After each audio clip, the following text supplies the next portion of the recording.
Good morning दोस्तों।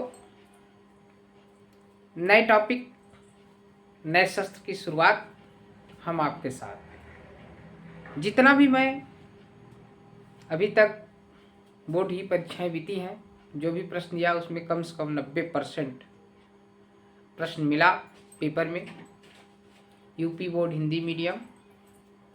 तो हम अब एक एक सवाल, एक एक प्रश्न सॉल्व कराएंगे। हम हर वीडियो में देते रहेंगे।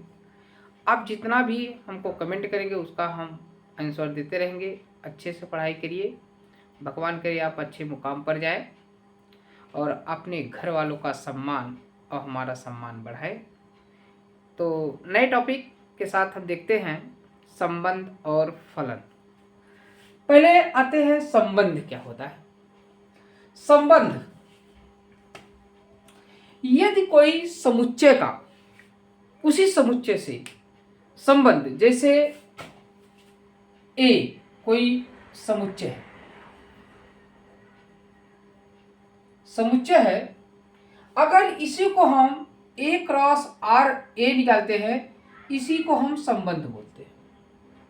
जैसे हम अपने या 11th पढ़े थे, अगर ए का अवयव हमारा दिया होता है 1 2 3 4 और फिर ए का अवयव दिया होता है ए, अगर ए क्रॉस ए निकालते थे तो हमारा आता था 1 2 3।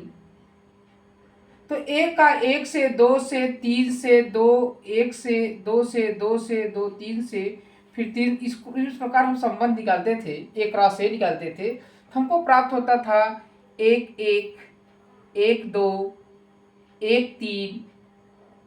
जो हमारा रिलेशन हमको निकल कर रहा था, तो हम संबंध निकालते थे 1 1 1 2 1 3। फिर हम निकालते थे 1 2 1 2 2 2 3। फिर हम निकालते थे 3 1 3 2 3 3। ऐसा हमारा जो संबंध होता है, जो हमारा ए क्रॉस ए निकालते थे उसी से संबंध होता है, तो उसी को हम द्विआधारी भी कहते हैं, द्विआधारी संबंध भी कहते हैं। दोनों एक ही से संबंध हो, A cross A B cross B. अगर नेचुरल नंबर में, तो नेचुरल नंबर 1 2 3 4 1 2 3 4 5 6 7 8 नेचुरल नंबर, उसी का संबंध उसी से होता है, इसी को हम द्विआधारी संबंध कहते हैं। जैसे ये नेचुरल नंबर हो गया, रियल नंबर से संबंध हो गया हमारा। ये दिया रहेगा, आप उसी प्रकार अपने आप को मान को रखेंगे। इंटीजर्स नंबर्स पूर्णांक संख्याएं रहेगा, होल्स नंबर रहेगा, ये सब का संबंध। अगर holes number two holes number, तो डब्ल्यू इंगित करता है, डब्ल्यू में ही संबंध स्थापित करेगा। तो इसी को हम कहते हैं द्विआधारी संबंध। द्विआधारी संबंध, दोनों एक से संबंध, द्विआधारी संबंध।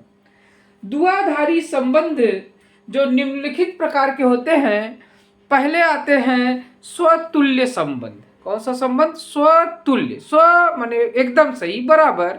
तो ऐसा संबंध हमारा स्वतुल्य संबंध। स्वतुल्य संबंध में हम देखते हैं स्वतुल्य संबंध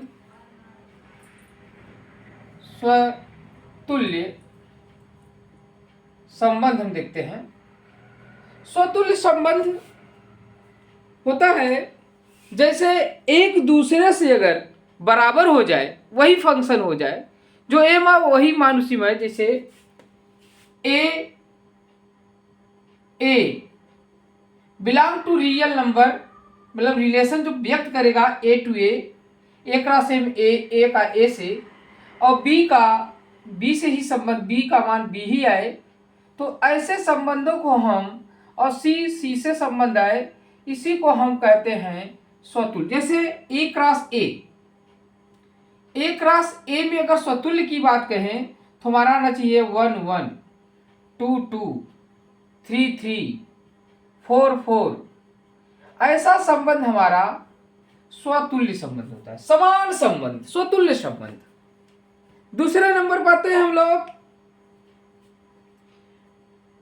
स्वतुल्य हमारा हो गया स्वतुल्य के बाद हम लोग चलते हैं कि सममित संबंध। सममित संबंध, सममित का अर्थ होता है सममित। सममित जो हमारा होता है A B belong to real number और B A belong to real number, अगर ये मान है इसी को हम सममित कहते हैं, सममित संबंध कहते हैं। जैसे हम देख लेते हैं, जैसे हमारा हुआ सममित संबंध में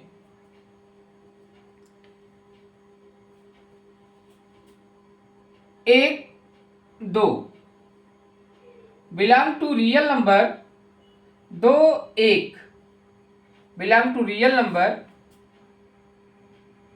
1 3 अगर कहें रियल नंबर में तो ये 3 1 भी होना चाहिए, तभी तो ये सममित संबंध होगा, अन्यथा सममित संबंध नहीं होगा। 2 2 अगर आता है तो 2 2 जो होता है यहाँ पर तुल्यता संबंध को दर्शाता है, लेकिन सममित संबंध आपका ए का बी का, बी में ए होना चाहिए। अगला क्वेश्चन सममित हो गया, और सममित के बाद हम लोग चलते हैं संक्रामक। संक्रामक का जो संबंध है, संक्रामक संबंध मान लीजिए, संक्रामक संबंध, संक्रामक संबंध मान लीजिए एक अगर कोई वैल्यू दिया है, 1 2 3 दिया है। अगर रिलेशन की बात कहें, ए क्रॉस ए निकालते हैं, जब हम 1 1 निकालते हैं, 1 2 निकालते हैं, 1 3 निकालते हैं, 1 4 निकालते हैं, 2 1 निकालते हैं तो 2 होता है, 3 3 होता है, 2 1 2 3 2 3। उसके बाद हमारा आता है 3 1 3 2 और 3 3। संक्रामक, संक्रामक क्रम से आगे बढ़ना ही संक्रामक है। संक्रामक का संबंध जैसे 1 2 का संबंध हो जाए बिलोंग टू आर, फिर 1 3 का हो जाए बिलोंग टू आर। क्रम से आगे बढ़ना ना भैया, 1 के बाद 2 भी आ सकता है, 3 भी आ सकता है, पहले ना आए 1 का 2 1 का 3 और 2 का 3 से अगर ये संबंध कर देता है, इसी को हम संक्रामक कहते हैं। अब 3 2 नहीं होना चाहिए, 2 1 नहीं होना चाहिए, क्योंकि क्रम के अनुसार आगे बढ़ना है, तो इसी को हम संक्रामक कहते हैं। तो हम अगले प्रश्न में ये संक्रामक हम आपको बता दिए और स्वतुल्य बता दिए और आपको सममित बता दिए। इसके आगे जब हम प्रश्न बताएंगे, प्रश्नावली एक शुरुआत करेंगे अगले वीडियो में, फिर मिलते हैं। तो आप अभ्यास चालू करेंगे, चाहे आप मधुर गुप्ता की बुक ले लीजिए और चाहे एनसीईआरटी की, दोनों बुक से हम पढ़ाएंगे। आप अच्छे से मेहनत करेंगे। अगले वीडियो मिलते हैं प्रश्नावली के साथ आपके साथ। Thank you, good night.